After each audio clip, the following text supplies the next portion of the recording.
G.I. Joe, The Rise of Cobra. So I was watching this the other day. I first watched it a couple months after it came out back in 2009. And wanted to check it out again before I watched the sequel. Directed by Stephen Sommers, who also directed The Mummy Returns. So that's why you'll see about 3 characters from that movie, 3 actors in this one. So the opening of the movie, the not too distant future and the meeting conference, reminded me a lot of X-Men, the first movie. So watch that again in the beginning and let me know what you think. It seems like The Rock took over this and the Journey franchise from Brendan Fraser. Not really the G.I. Joe franchise, because Brendan was in the first one for like a couple minutes. But still found that interesting. So you remember The Rock was also in Mummy Returns. Steven gave him his first big break in Hollywood. And now Rock is starring in the sequel. I kept wondering if Destro is going to be in G.I. Joe 2. Which I did watch this morning. And I'll be recording a review for that right after this. So I will not spoil any of it. I think the RoboCop remake should use the same Mega Man accelerator suits. They look pretty badass. Some of the shots could have been handled better. I don't know if it was the CGI or just the camera work. I know they're really fast and you have to pan very quickly, but it seems like it could have been handled a little bit better. And last night I was watching the original Superman, the theatrical cut, and I noticed a lot of similarities with this and Superman Returns. Now, Returns, of course, is a direct follow-up to Superman 2. So at the end of 2, Superman kisses Lois Lane, makes her forget, almost everything what just happened.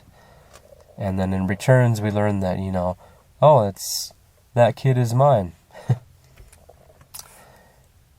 So yeah, I don't think I've ever watched the full first movie. I think I've seen parts of it. But here are the similarities I noticed. So the safest way to travel line, Lex saying, what did my dad say?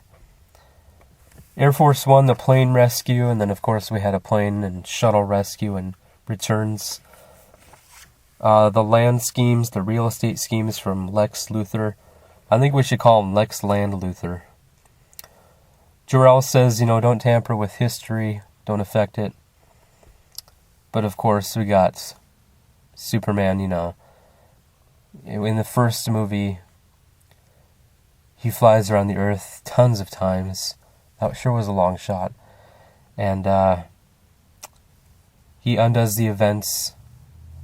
I think that's what he does. He prevents all that bad stuff, all the quakes and that from happening. And then in 2, kisses Lois, makes her forget all that stuff.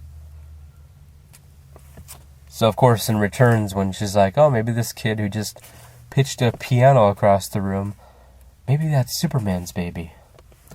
But I just found that part interesting, just because Jor-El said don't tamper with the history. The car crash and diversion. The kryptonite necklace, when Lex puts that around his neck, pushes him into the water. I'm not saying it's the same scene, but you remember in Returns when he stabbed him with a kryptonite piece, and then he fell into water. And then Mrs. Petty, whatever her name is, the henchwoman, helping out Superman again. So at the end of Returns, she throws the rest of the crystals out of the chopper before they take off. And in this one, she saves him. She removes the necklace, gets him out of the water. So yeah, those are the notes I took. Now, it's one thing to, pay an homage to a classic, make a couple of references, but it's like they took all these things and put them in Returns, and it's like, we've already seen this. This is supposed to be a sequel to Superman 2. So we got Superman, Superman 2, Superman Returns.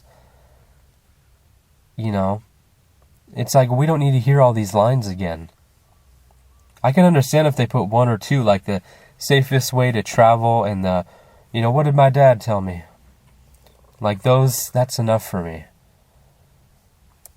But maybe that's one of the reasons Returns didn't do so well. Too bad it didn't borrow any of the action sequences. Oh! Superman had quite a finale, if you remember. If not, go check it out. And it looks like those are all my notes for that. I'm going to be watching the 2000 extended cut. I actually got the 14-disc Ultimate Edition of the Superman franchise on DVD, paid very little for it. So I'm going to be watching all the different cuts. Of course, Superman 2, the infamous Donner cut. And then we have 3 and 4. But Returns was a good movie, entertaining. That was an interesting year because we had The Last Stand, which was going to be directed by Singer. Then he directed Superman, and both were like, they were okay. But yeah, that's my little rant about G.I. Joe and Superman. Stay tuned. Up next, I will be reviewing G.I. Joe Retaliation. So leave some comments and video responses. Thank you very much for listening. Subscribe for new videos. And I will talk to you later.